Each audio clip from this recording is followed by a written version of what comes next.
एक बूढ़ा सुअर मरने से पहले एक ऐसी बात कह गया जिसने पूरे फार्म की किस्मत ही बदल दी। क्या इंसानों के खिलाफ जानवर वाकई जीत पाए? क्या सच्चाई से भरी क्रांति उन्हें आजादी दिला पाई, या फिर एक नया धोखा उनका इंतजार कर रहा था? पूरी कहानी जानने के लिए वीडियो को अंत तक जरूर देखें, क्योंकि आखिर में जो राज खुलेगा वो आपको अंदर तक हिला देगा। मृत्यु के निकट पहुंचे इस बूढ़े सुअर ने अपने छोटे साथियों को कुछ अंतिम सलाह देने की ठानी। उसने कहा, मुर्गियां दिन रात अंडे देती हैं, पर कभी अपने बच्चे नहीं देख पाती। घोड़े खड़ी मेहनत करते हैं, फिर भी उन्हें खाने के लिए बहुत कम मिलता है। भेड़ें बार बार अपनी ऊन देती हैं ताकि इंसान गर्म रहे, लेकिन वे खुद ठंडी हवा में कांपती रहती हैं। सिर्फ सुअरों का जीवन थोड़ा बेहतर लगता है, लेकिन जैसे ही वे सही वजन और नस्ल के हो जाते हैं, कोई भी वधशाला के दरवाजे से नहीं बच पाता। बूढ़ा सुअर बोला, हमारा भाग्य ऐसा पैदा होने से नहीं है, बल्कि इसलिए है क्योंकि कोई हमें लगातार शोषित कर रहा है। अगर हम जानवर अपनी स्थिति बदलना चाहते हैं तो एकमात्र रास्ता है वर्तमान शासक को उखाड़ फेंकना। यह सुनते ही पूरे कमरे में जोश की लहर दौड़ गई। एक छोटी सी चिंगारी भड़क उठी जो जल्द ही तानाशाही के खिलाफ क्रांति की आग बनने वाली थी। बूढ़े सुअर ने साथ ही कुछ सामाजिक नियम भी बनाए। चाहे कोई छोटा हो या बड़ा, मोटा हो या पतला, सभी समान है। कमजोर का मजाक नहीं उड़ाया जाएगा, ताकतवर की चापलूसी नहीं होगी। सब कुछ एकजुटता और सहयोग पर आधारित होगा। इतने न्यायपूर्ण और निष्पक्ष नियमों ने सभी जानवरों का दिल जीत लिया। वे मानने लगे कि भविष्य उज्जवल है। लेकिन उसी समय जब सभी खुशी के माहौल में डूबे हुए थे, बूढ़े स्वर ने अंतिम सांस ली और वहीं दम तोड़ दिया। उसकी मौत ने सभी जानवरों को दुखी कर दिया। वे आंसू बहाते हुए उसका शोक मनाने लगे। रात की चीखें इतनी तेज थीं कि क्रूर इंसान जाग गया। गुस्से में उसने गोली चलाई, चेतावनी दी। छोटे जानवर डरकर भाग गए। खलिहान जो अभी तक चहल पहल से भरा था, अब सुनसान हो गया। बूढ़ा सुअर ठंडे घास के ढेर पर पड़ा था, जैसे उसकी उपस्थिति अब बस एक याद हो। सपनों की आग 3 मिनट भी नहीं टिक पाई, क्योंकि भूख हमेशा हकीकत होती है। जोन्स हमेशा शराब पीकर नशे में रहता, फार्म की देखभाल नहीं करता। गोदाम में खाना होते हुए भी जानवर भूख से तड़प रहे थे। बूढ़े सुअर के समर्थक सफेद सुअर ने आखिरकार निर्णय लिया। वह घोड़ों की टीम को लेकर गोदाम पर टूट पड़ा। उसने उस बंधन का प्रतीक ताला तोड़ दिया। खाना पाकर जानवरों ने जमकर खाया। वे जानते थे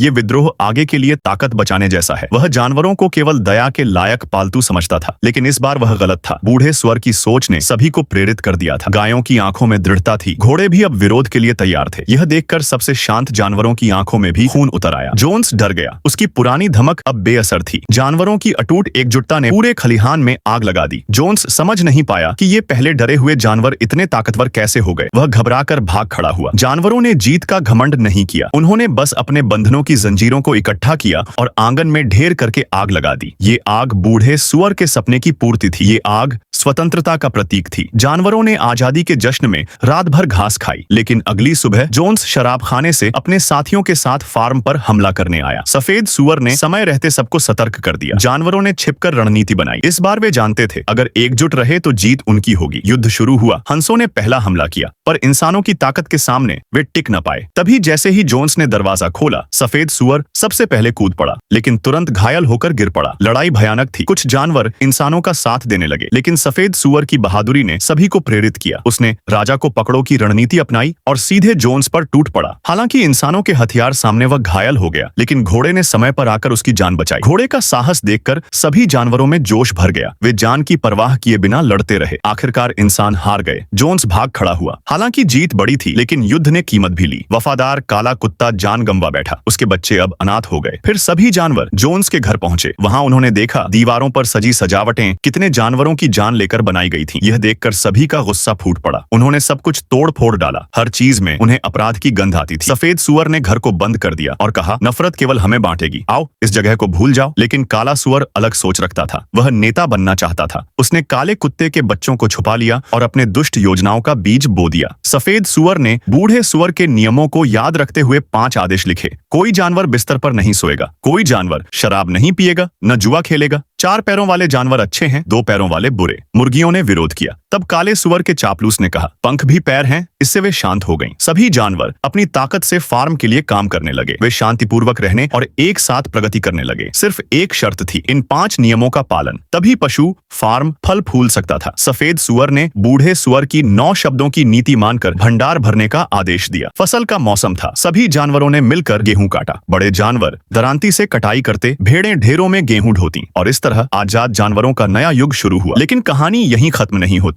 जानवरों को लगा अब उनकी जिंदगी बदल जाएगी, लेकिन असली खेल तो अभी शुरू हुआ है। काला सुअर की काली रणनीति अभी बाकी है। आखिर क्या होगा जब सत्ता के लिए जानवर आपस में ही भिड़ेंगे? क्या बूढ़े सुअर का सपना सच होगा या सब कुछ बर्बाद हो जाएगा? जानने के लिए इंतजार करें। पार्ट 2 में सच्चाई का असली तूफान आने वाला है।